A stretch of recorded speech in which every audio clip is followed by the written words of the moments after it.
Welcome to the Mind Rise podcast, the catalyst that takes you from who you are right now to all that you can become. Hey guys, I've got a treat for you today. I just hopped off my interview with Eriksen Dickens. He is one of the co-founders at Platinum Peak, and he's a rock star.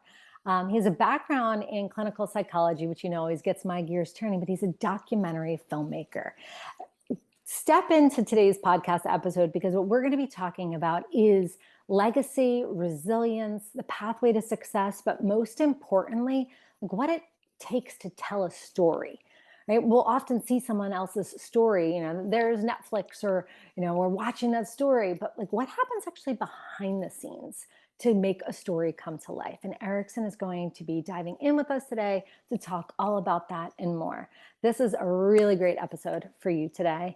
So join us on the podcast, and thank you for being here. So I am really excited to connect with you today. And just like any other experience that we have in any interview, like let's start at the beginning. How did you get into documentary filmmaking? Yeah, wow. Okay, go down memory lane here. So my brother and I, we always grew up as like we were making movies as kids. We lived on a ranch, so we'd always go outside, get my mom's camcorder, make movies. Long story short, we ended up in college together, and we were athletes. And unfortunately, by that time, we both got injured, so our college sports careers kind of came to an end. And we were like, what do we do with our lives now? We were having a bit of a identity crisis, a little existential dread. And we were like, let's get back into filmmaking. So we got a camera, and we just started going out and shooting. And eventually we wanted to challenge ourselves and challenge our storytelling ability, and put something together that was more than just a flashy montage or, an event video or something. So we decided to make a documentary, and we had no formal training. It was purely trial and error and a lot of YouTube videos and learn by doing. But we did one on my dad's life. He passed away when we were kids, and we wanted to do something that was near and dear to us. So we figured, let's work this muscle of ours while also doing something that was, close to our hearts. And so we made a documentary on our dad that took us about a year or so, and interviewed probably 30, 40 people. And we developed a 80-minute documentary that memorialized his life and preserved his legacy. And essentially, that's how the ball got rolling when it came to our passion for documentaries. We learned a lot from that experience. So, Eriksen, I'm curious though, like a lot of times, we'll do something to memorialize a parent, obviously, or someone who's very significant. But so where did your gears get turning that to go beyond just the telling of your father's story to then tell more stories? For sure.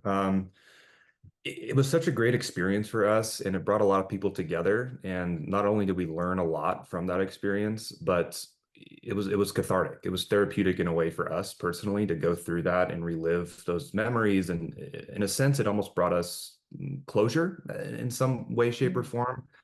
And when we were done with it, we started to think, okay, how can we do this again? How can we continue to do this? How can we implement this as a vertical within our business and actually, get paid to make these type of legacy documentaries is what we call them. And so from that point on, we started to take on more passion projects because we needed to build that portfolio. Unfortunately, at the time, the documentary we did for my dad, the quality just wasn't quite there to show it off and use it as a portfolio piece because we were just starting out. But we started to just grow and get better and fine tune our skills. And eventually, when we had enough passion projects under our belt, we started to use those as portfolio pieces. And, we started to actually sell ourselves as documentary filmmakers. And yeah, we figured that this is kind of a niche that we fell into. A lot of people, whether they think about it much or not, like everyone at the end of the day has some inclination in terms of how they are going to be remembered. What's my impact? And there's something valuable in that, and we just pursued that, and ever since then, that's been our primary focus in our business. So, what is important about telling a story? Hmm. Well, in my opinion, I think adversity. I think really highlighting what a person has gone through, we call them the seven storytelling pillars, and we feel like that provides a really good framework for a robust story about the individual or individuals. So essentially what that looks like is pillar number one, that's the history of the person. So really diving into the origins of the person, their backstory, where they came from. Pillar number two would be their passion. So, what are they passionate about? What drives them? Number three would be their process. So what's their unique philosophy, their approach to life? Number four would be the adversity that they've gone through, the challenges. Number five would be their successes. So what are some of those key milestones in their life? What are they most proud of? What are their achievements? Number five would be, well, that was number five. Number six would be impact. So the impact that they've had on those around them, the community, society. And number seven, if they are still with us, still living, we dive into their future goals, their future aspirations. And we just feel like that, at least for us, is a process. It really helps serve as like a framework for all our documentaries, and identifying the different mouthpieces, the different subjects to fit into each one of those pillars is always it's always fun, and we get to dive into it pretty deeply. But I'm just really big on really getting to know the person, like diving into their psyche, right? I come from a background in psychology, got my master's in clinical psych. And so I've always loved human behavior and what makes us who we are. And that's helped me a lot as a filmmaker. Yeah. So as I'm hearing you, I mean, of course, people probably knock on your door to say, hey, I want to endeavor in this project. Can you do this with me? But what I'm especially curious about is, do you have your own rubric of who you're looking for, or who you actually like have told a story that has impacted your life just by like getting to know them? Mhm. I'm Yeah, curious about that. for sure. That one that comes to mind immediately is a documentary we did, a full-length documentary. It's about 2 hours long, and we did it for a gentleman, his estate. He migrated here in the 70s from Lebanon, war-torn Lebanon, and he came to the States with like $50 in his pockets, faced a lot of adversity, lost his mom as a kid. So, I lost a parent too, so I can relate to that, and came to the States, long story short, and really grew an empire. And he has 5 kids now who are all very successful, and they wanted to preserve his legacy. They knew who he is. Obviously, they know he's very successful, but they wanted to really preserve what he's done and get granular with it, and really create something that their kids will be able to have, and their kids and their kids and so on. And we got to know that family very intimately for over a year, and we developed a friendship. Like the client's service provider relationship went beyond that, and 'cause it takes a lot of trust, right? It takes a lot of Oh, yeah. so yeah, that story impacted me in a lot of great ways, and I learned a lot from that. So not only did we get to develop a piece that was very meaningful to them, but selfishly, it's like I learned a lot from this man, and I think I became a better person from it. Right, right, right. Well, I think you're raising an important point is that, and again, I can't make assumptions about other films, right? But when you're making a documentary, you're asking to pull up a seat to their dinner table, Mhm. right? To develop these intimate connections. So I guess I'm curious, like, what's your process around that? Like, how do you find these ways to create connections with people that were, 5 minutes ago, strangers? Mhm. Yeah, no, that's a huge part of it, because you're not going to be able to extract the information that you need for a documentary unless you are able to build that connection, that trust, build that rapport.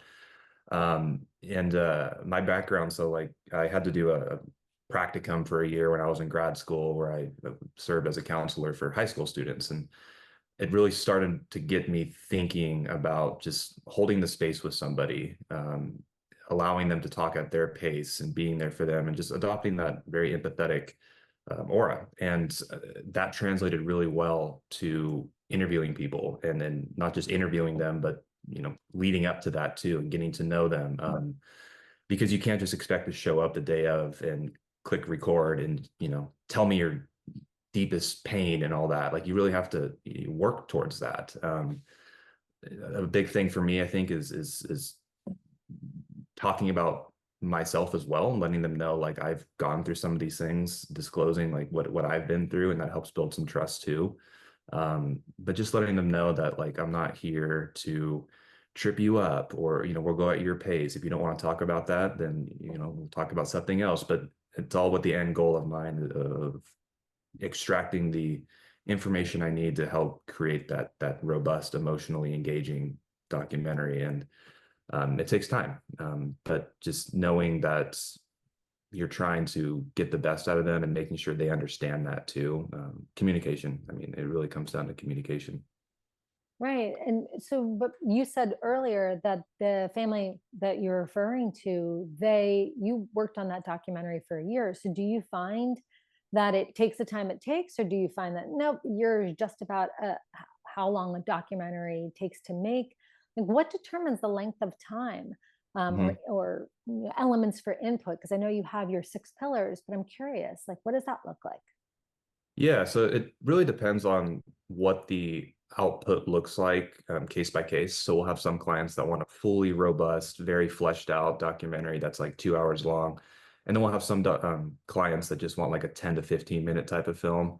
And some of those clients the ones that generally want shorter documentaries are ones that want to leverage it somehow in a business sense. So leverage it for investor attraction, partnership opportunities, recruitment purposes. So those generally are a little bit less person driven, a little bit less work on our end in terms of getting to know the person on a really, really deep level. But for those longer, more robust ones, I mean, yeah, it can take about a year from start to finish, sometimes longer. Like we're doing one right now for a family foundation, pretty significant story. And we've been in production now for about 6 months or so, and they want a 2 hour long film. So I imagine that the editing process is going to be pretty long. It can be quite, Sure. yeah, yeah. But it really depends just on the scope of the project. Right, right, right. So, of course, this is Mind Rise. So we like to talk about mindset. So as you interview people for a living and you pull out the parts of their story that they're trying to tell, what they're trying to share, everything from their trials and tribulations to their successes to the spaces where they've been resilient. I'm curious for you, like, we know that we're the author of our own story. I'm curious, like, how have you written your own story? And how have Mhm. you navigated when either the chips were down or that you had to make a pivot? I'm curious, in your own, your own documentary and the own story of Eriksen, how do Right. you navigate those things? Yeah, for sure. I like to always say like my story is telling yours. And I admit throughout the years I've gotten so invested in these films that we do for people to where I realized that it was taking a bit of a toll on me because I get so invested in these stories and I want to live what they're living and really feel their emotions. So it's that transference thing. And I realized after a while it was starting to um, weigh on me a little bit. So I had to really fine tune my self-awareness ability, my self-awareness skills, and realize like when I need to take a step back and when I need to create boundaries in a sense. But in terms of my story, that's been a big part for me, I think, is not negating self-care, because as an entrepreneur doing what we do, it can be a lot. There's a lot of things to juggle. And so my story, my not it's not completed yet. We're still working on it. But just really uh, understanding that you can't pour from an empty cup. And so it's very important that you take the time for yourself as well. Pay attention to your needs and your wants. And that's been big for me because I've realized the more I pay attention to that, the higher quality of work that I can provide for my clients. So it's just reminding myself on a daily basis that you got to look out for yourself and your needs as well. Right, right, right. So, what are some of those things? Like, give us what's behind the kimono. What are some of the things that you do to fill your cup? Because I know there's not a one size fits all for everybody.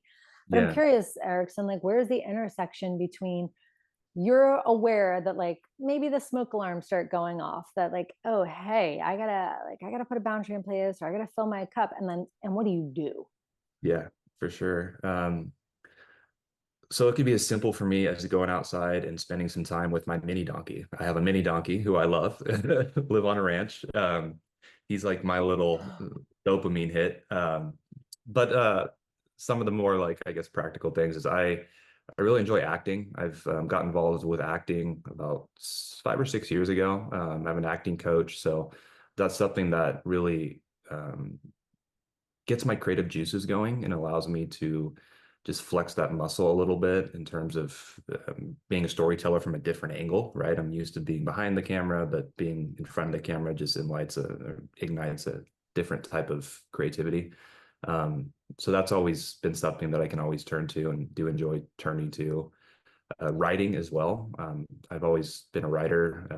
So whether it's a poem or a short story or just something super simple, like I'm feeling a little drained or I'm feeling a little off, just open up my notepad and just write something. And as simple as that sounds, it helps me, and it just kind of gets those juices going again and slows me down, and it helps me be able to see things in different perspectives and whatnot. And it helps me put things or make sense of things, I guess you can say. So, those are a few of my techniques, but regardless of what it is, I think everyone should really try to find those few things that help fill that cup, because it's important. It helps on a mentally, physically. I mean, whatever it might be, like it just makes you a more self-actualized person if you can find those things. Right, right, right. So how do you find the time for it? I'm curious, like, is it, like you said, you're just feeling down, so you pick up the notebook. Is it spontaneous? Is it a matter of like, no, I've got a damn good morning routine? Mhm. Because I know that that's one of the things that whenever I talk to any leaders, entrepreneurs, business owners, the thing they keep pushing back on is about time management. How do I make the time? I can't Mhm. do another thing. So I'm curious, like, how do you make the time? Yeah. See, that's the thing about like being a business owner and being an entrepreneur is you're kind of never off, right? Because there's always something you can be doing or should be doing.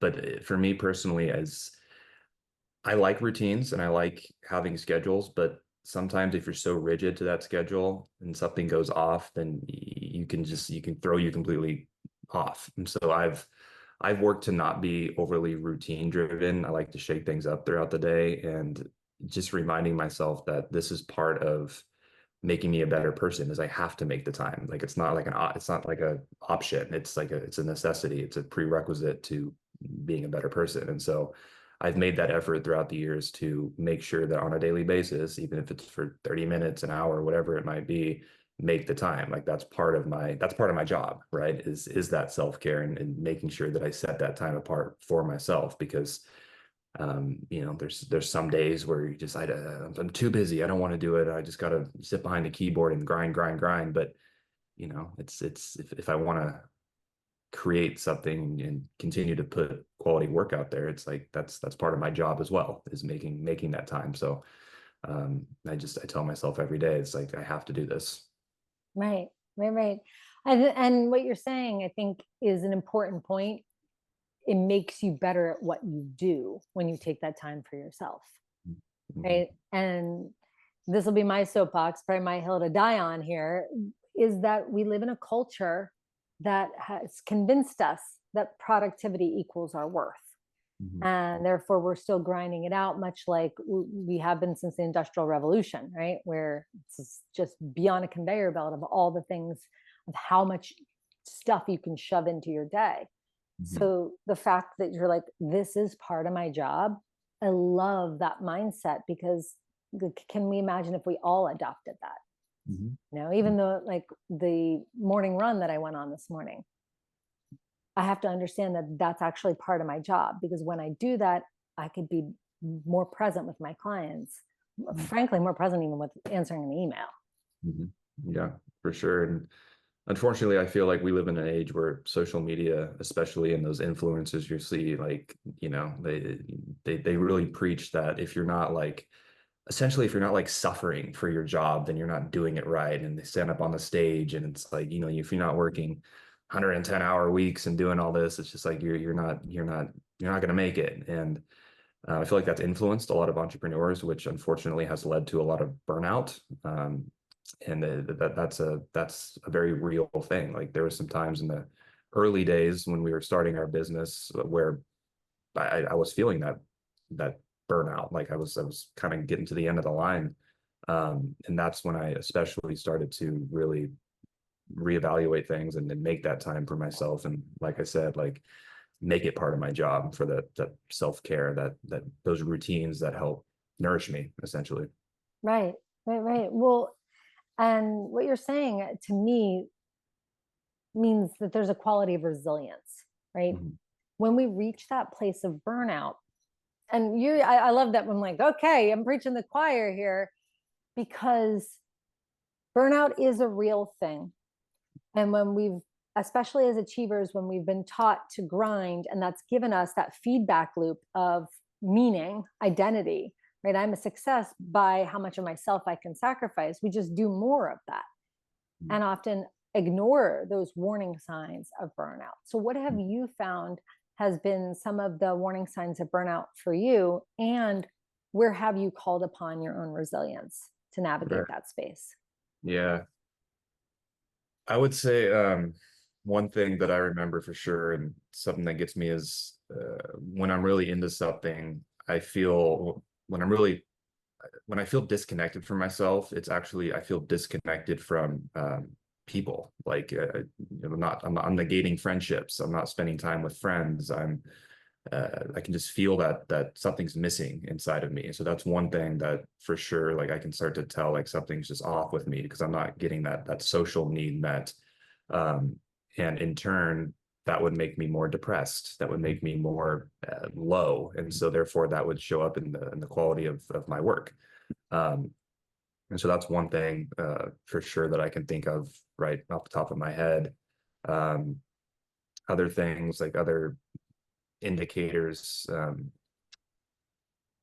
simple things like just like getting lazy when it comes to eating right, right? Like just okay, well, I'm working really hard right now, so I'm just going to order DoorDash, and I don't really care what it is. And then before you know it, that becomes a routine, and you're eating certain types of food that aren't nourishing you properly, and before you know it, you start to feel the effects of that. And those are some things too that I made a conscious choice, a conscious effort at least to try to nourish myself in a way that it'll make me as good as I possibly can be.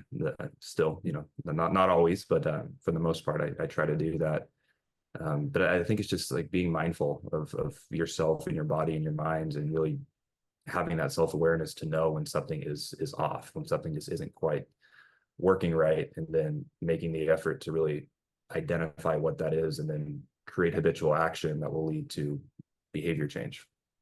Right. So I'm actually been working on my newest book, and we're talking about the first part of the book is like talking about that space of awareness. And I think Mhm. you hit the nail on the head where we have to have self-awareness, because otherwise we can just kind of treat ourselves in a utilitarian capacity where we're going through the motions and we're not actually connecting the dots that, oh, I'm feeling hungover today. It's because I had too much screen time, or because I did, I've got 4 days of DoorDash under my belt. Like, it's probably why I feel like a bucket of garbage, right? Mhm. We don't always connect the dots because in many ways I find that we're just so focused on accomplish the task. Mhm. So I'm curious, you've talked to so many people, and especially as you've shared this man's story, you know, he migrated from Lebanon. He's got $50 in his pocket in the 70s, which was probably like our, $200 today, or maybe like $200 in 2020, but like $500 today. Um, but you've talked to so many people who have told you a story of their path, their road, their journey. And I want to say like to success, but I also want to have a clarifier that everybody gets to decide what success means to them. Now, I have one of my clients who's a doctor, and he always thought that success was multi-million-dollar practices. And we've been working together for years. And he called me one day and he said, well, I'm just driving home from pumpkin carving at my kindergarten daughter's school. He goes, you know what, Bailey? That's success. He said, success is now that I've built something, but I can leave and I can go be present here. So what I'm curious about is in all these stories, all these people that you talk to, that let you into their homes, their hearts, and they're sharing with you and they're supporting people that are sharing with you. what are some of those key ingredients that they have expressed have been their keys to resilience and their definition of success? Mhm. Yeah, that's a great question. It's interesting you bring that up about the doctor and the family there, because that's a common denominator that we see so often with these families, these people that we work with, is so many of them at the end of the day have said pretty much a reiteration of the same thing, which is, I wish I wouldn't have worked so hard and spent more time with my family, because that really is the thing that I'm the most proud of. That's my legacy. And so in terms of just how these people identify success in their lives, it's interesting to see reflecting back on it, their lives when they're older, when they're in their later years. They pretty much say the wind in their sails has always been their family, and that's what's allowed them to keep moving forward. Um, and it's the core ingredient of life in a lot of different ways, I think. And that's I stole that quote from one of our clients, actually. The family is the core ingredient of life, and he wouldn't have been as successful as he was in terms of making money, without his family support and being there for each other. So that's been really neat to hear. And I think about my own life and the parallels between that and my life. And it's true, I was blessed with a very supportive family, and a lot of my memories and in terms of who I became are a direct cause of my family and how they impacted me. My dad, especially, and the impact he had on me as a kid and before he passed. And so, yeah, I think a lot of it comes down to that just core structure of family, and not just necessarily family, but supportive people in your life, close friends, whoever it might be. I feel like it's important to find your tribe, right? Find that outlet that will hold you accountable, that will pick you up when you're down. I just feel like we're human, so we're social creatures. That's who we are fundamentally, and so I think not negating that is a core um, prerequisite for life, successful life or a fulfilled life. Right, right. And have you like heard any overlap when you're talking to people? Have you heard any overlap in terms of their internal narrative?